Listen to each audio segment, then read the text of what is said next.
Obsession মানে হচ্ছে গিয়ে একই চিন্তা, একই ছবি বা একই ইচ্ছে মনের মধ্যে রিপিটেডলি মানে বারবার আসা। আর এমন ইচ্ছা, এমন ছবি মনের মধ্যে আসবে যেগুলো কিন্তু রোগী চাইছে না। সে বুঝতে পারছে যে ইচ্ছাগুলো বা চিন্তাগুলো ইললজিক্যাল, ইররেশনাল, তা সত্ত্বেও কিন্তু সে ইচ্ছাগুলোকে নিজের মন থেকে দূর করতে পারছে না এবং চিন্তাগুলোকে আটকাতে পারছে না। আর চিন্তাগুলো যখন একের পর এক পর পর চলে আসছে, তখন তার মধ্যে একটা অ্যাংজাইটি, একটা আতঙ্ক, একটা প্যানিক সৃষ্টি হচ্ছে। এটাকে আমরা বলি অবসেশন। এবার দ্বিতীয় পার্টটা হচ্ছে গিয়ে কম্পালশন। যখনই কোনো অবসেশন রোগীর মাথায় আসছে, সেই অবসেশনগুলোকে দূর করার জন্য বা কন্ট্রোল করার জন্য রোগী কি করছে? একই কাজ বারবার করে যাচ্ছে বা একই চিন্তা মনের মধ্যে বারবার আনছে। আমি একটা এক্সাম্পল দিয়ে বোঝাতে চাইছি। ধরুন কারোর কোনো অবসেশন এলো যে তার হাতটা পরিষ্কার না, তাকে বারবার হাতটাকে ধুতে হবে, এটা হচ্ছে গিয়ে চিন্তা, এটা একটা অবসেশন। এই চিন্তাটা আসার পর সে যদি অ্যাক্টিভিটিটা করে, মানে নিজের হাতটাকে বারবার ধোয়, তাহলে সেটা হয়ে যাবে কম্পালশন। আর এই অবসেশন এবং কম্পালশন সাধারণত কিন্তু আমাদের সবাইকারই থাকে। ধরুন আমরা সবাই বাড়ি থেকে বেরোনোর পর এক দুবার আমাদের তালাটাকে চেক করি যে ঠিকভাবে লাগানো হয়েছে কিনা। তো এক দুবার চেক করাটাকে কি আমরা ওসিডি বলবো, মানে অবসেসিভ কম্পালসিভ ডিসঅর্ডার বলবো? একদমই কিন্তু তা না। যদি এই অবসেশন বা কম্পালশনের কারণে আমাদের দৈনন্দিন জীবনে খারাপ প্রভাব পড়ে, দৈনন্দিন জীবন যদি এফেক্টেড হয়, ধরুন আমরা সময় মতন আমাদের কাজকর্ম করে উঠতে পারছি না, বা আমাদের রিলেশনশিপ নিজের ক্লোজ লোকজনের সাথে এফেক্টেড হচ্ছে, তাহলে আমরা এটাকে ডিসঅর্ডার বলবো। তার মানে অবসেশন এবং কম্পালশন দুটো আমাদের লাইফে থাকার কারণে যদি আমাদের ডেইলি লাইফ ক্ষতিগ্রস্ত হয়, তখনই আমরা সেটাকে ওসিডি বা অবসেসিভ কম্পালসিভ ডিসঅর্ডার বলে বলবো। একেবারে। এবং এই প্রসঙ্গে বেশ কিছু মানুষ হয়তো রিলেট করতে পারবেন, আমরা ঘরের লাইট অফ করেছি কিনা, পাখা অফ করেছি কিনা, এটাও কিন্তু মানুষজন ভীষণভাবে চিন্তিত হয়ে পড়েন একটা সময়ের পর থেকে। এবং আপনি তালা দেওয়ার এক্সাম্পলটা বললেন বলে হয়তো মানুষ অনেকটা রিলেট করতে পারবেন বিষয়টার সঙ্গে। আমরা তো না হয় স্যার ওয়ার্ড বাই ওয়ার্ড গেলাম যে ওসিডির ব্যাখ্যাটা কিভাবে হচ্ছে, সেক্ষেত্রে কি কি সিমটমস, আমরা অবশ্যই আলোচনার মধ্যে দিয়ে কিছু সিমটমস আলোচনা করেছি, কিন্তু তার সত্ত্বেও যদি আমরা বলি যে পেশেন্ট যারা রয়েছেন, যারা এই সমস্যায় ভুগছেন, তারা কি কি সিমটমস প্রেজেন্ট করবেন, সেক্ষেত্রে কি কি হতে পারে? সবচেয়ে কমন যে সিমটমগুলো, ওগুলো আমি আগে বলে নিই। সবচেয়ে কমনলি আমরা যেটা দেখতে পাই সেটাকে বাংলায় ছুচিবাইও বলা হয়। হ্যাঁ, মানে বারবার মনের মধ্যে একটা অবসেশন আসা যে আমার হাতটা পরিষ্কার না, আমাকে আবার গিয়ে ওটাকে ধুতে হবে, যদি আমি না ধুই তাহলে হয়তো কোনো জীবাণু কীটাণু থেকে আমার গায়ে কোনো জার্ম ঢুকে যাবে এবং আমার কোনো ইলনেস বা ডিজিজ হবে। অনেকে আবার এটাকে জার্মোফোবিয়া বলে বোধহয়। ঠিক ঠিক ঠিক, তাই না? একদম একদম। তো এই অবসেশনের জন্য রুগীরা কি করে, বারবার তাদের হাত ধোয়। আমি তো এরকমও কেস দেখেছি প্রাইভেট প্র্যাকটিসে যে হাত ধুয়ে ধুয়ে স্কিন ডিজিজ হয়ে গেছে, মানে চামড়া পুরো প্রায় উঠে গেছে, তাকে ডার্মাটোলজিস্টের কাছে গিয়ে ট্রিটমেন্ট নিতে হয়েছে। তো এটা সবচেয়ে কমন। দ্বিতীয় কমন যেটা অবসেশন আমরা দেখি সেটাকে বলা হয় প্যাথোলজিক্যাল ডাউট। তার মানে কিছু একটা কাজ করে মনের মধ্যে ডাউট আসা যে আমি কি সেটা আদেও ঠিক করে করেছি।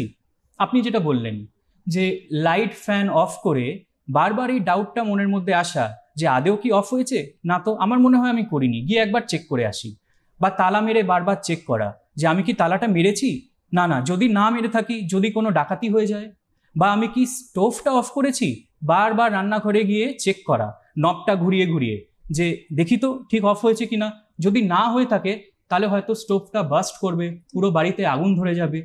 তো এটা হচ্ছে গিয়ে second type of obsession, pathological doubt. আর তৃতীয় যেটা কমনলি আমরা দেখতে পাই সেটাকে বলা হয় অ্যাগ্রেসিভ অর সেক্সুয়াল থটস। মানে রুগীর মাথায় এমন এমন অ্যাগ্রেসিভ বা সেক্স রিলেটেড থট আসে যেটা সে ভাবতে চায় না।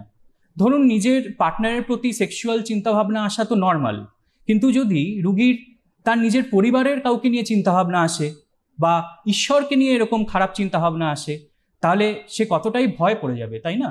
তো এরকমও আমরা অবসেশন দেখতে পাই। ধরুন কেউ ছুরি কাছি দেখে তার মাথায় ইচ্ছা আসছে যে সে ছুরি কাছিটা নিয়ে কাউকে স্ট্যাব করবে, কাউকে আক্রমণ করবে। সে কিন্তু আদৌ করতে চায় না, কিন্তু এই অ্যাগ্রেসিভ অবসেশনটা বারবার চলে আসছে। তো এগুলো যখন কারোর মনের মধ্যে আসে, আমরা যেটা দেখে থাকি, তাদের খুব গিল্ট হয়।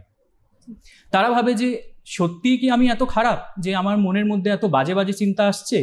এখানে একটা জিনিস আমি ক্লিয়ার করে দিতে চাই যে অবসেশন কিন্তু কারোর ধরুন মোরাল ব্যাকগ্রাউন্ড লো বলে আসছে সেটা না, বা কেউ মেন্টালি উইক বলে তার এই চিন্তাগুলো আসছে সেটা না। ওসিডি একটা ব্রেনের ডিসঅর্ডার, এই ডিসঅর্ডারের কারণে এরকম চিন্তা আসে। তার মানে এটা না যে সেই চিন্তাগুলোকে ইচ্ছা করে আনছে নিজের মনের মধ্যে। এই পার্থক্যটা কিন্তু জানা খুবই দরকার। একেবারে। এবং এই প্রসঙ্গে অনেকেই হয়তো এখন প্রশ্ন মনে অনেকেরই জাগছে যে তাহলে কেন হয় এই সমস্যাটা? ব্রেনের তো সমস্যা না হয় বুঝলাম, কিন্তু এই সমস্যাটা কেন হয়? কোনো কি জেনেটিক ফ্যাক্টর রয়েছে নাকি কোনো এনভায়রনমেন্টাল ফ্যাক্টর রয়েছে? কি কারণে হয় স্যার এক্স্যাক্টলি? দেখুন, সব নিউরোসাইকিয়াট্রিক ডিসঅর্ডারেরই একটা জেনেটিক ফ্যাক্টর থাকে, ছোট্ট জেনেটিক ফ্যাক্টর। আমি কয়েকটা ডেটা দিয়ে এটা বোঝাতে চাই। আমাদের পপুলেশনে ওসিডির প্রিভ্যালেন্স হচ্ছে গিয়ে 2%। তার মানে 100 জনের মধ্যে 2 জনের কিন্তু ওসিডি মানে অবসেসিভ কম্পালসিভ ডিসঅর্ডার থেকে থাকে। এবার রিসার্চে দেখা গেছে যে ফ্যামিলিতে মানে ক্লোজ ফার্স্ট ডিগ্রি রিলেটিভদের মধ্যে, বাবা মা বা ভাই বোনের মধ্যে যদি ওসিডি থেকে থাকে, তাহলে ফ্যামিলিতে অন্য কারোর ওসিডি আসার চান্স হচ্ছে গিয়ে ডাবল। আর যদি ফ্যামিলিতে এমন কেউ থেকে থাকে যার ছোটবেলা থেকেই ওসিডি আছে, মানে চাইল্ডহুড অনসেট ওসিডি, তাহলে তার কিন্তু পরবর্তীকালে ওসিডি জেনারেট হওয়ার চান্স প্রায় 10 টাইমস বেশি। তো তার মানে এই ডেটা থেকে আমরা বুঝতে পারছি যে কোথাও না কোথাও একটা জেনেটিক লিঙ্ক তো আছে। তবে শুধু কি জেনেটিক কারণেই ওসিডি হয় তেমন কিন্তু না। জেনেটিক একটা প্রিডিসপোজিশন থাকে আগে থেকেই, কিন্তু সেটা থাকার পর যদি লাইফে কোনো ট্রমা আসে বা কোনো স্ট্রেস আসে যেটার সাথে রুগী হয়তো ঠিকঠাক করে কোপ করে উঠতে পারেননি, বা ছোটবেলায় যদি কোনো সেক্সুয়াল বা ফিজিক্যাল বা ইমোশনাল অ্যাবিউজের হিস্ট্রি থেকে থাকে, তাহলে ওসিডিটা গ্রো করে। একেবারে। আর এর সাথে সাথে বিভিন্ন রকম ব্রেন স্ক্যানিংয়ে দেখা গেছে যে আমাদের মাথায় একটা সার্কিট আছে যেটাকে আমরা বলে থাকি কর্টিকোস্ট্রায়াটোথ্যালামো সার্কিট। এই সার্কিটটা হচ্ছে গিয়ে ডিসিশন মেকিংয়ের জন্য রেসপন্সিবল। মানে আমাদের মনের মধ্যে কোনো চিন্তা এলে সেই চিন্তাটা কি ঠিক না সেই চিন্তাটা কি ভুল, সেই চিন্তাটা আসার পর আমাদের কি কোনো অ্যাকশন আদেও নিতে হবে, সেটা ডিসাইড করে। তো ওসিডি যাদের থাকে না, তাদের এই ব্রেন সার্কিটের যে কমিউনিকেশন, সেখানে একটা প্রবলেম দেখা গেছে। এই প্রবলেমটা আসে ব্রেনের মধ্যে দুটো নিউরোকেমিক্যাল, সেরোটোনিন এবং ডোপামিন, এর মিসম্যাচের জন্য। তো বেসিক্যালি ওসিডির একটা বায়োলজিক্যাল বেসিসও আছে। তো ওষুধ যেগুলো আমরা ইউজ করি, বেসিক্যালি আমরা ব্রেনের এই এরিয়াগুলোকেই টার্গেট করি, আর এই সেরোটোনিন নিউরোকেমিক্যালটাকে মেনলি টার্গেট করা হয় ওষুধের মাধ্যমে।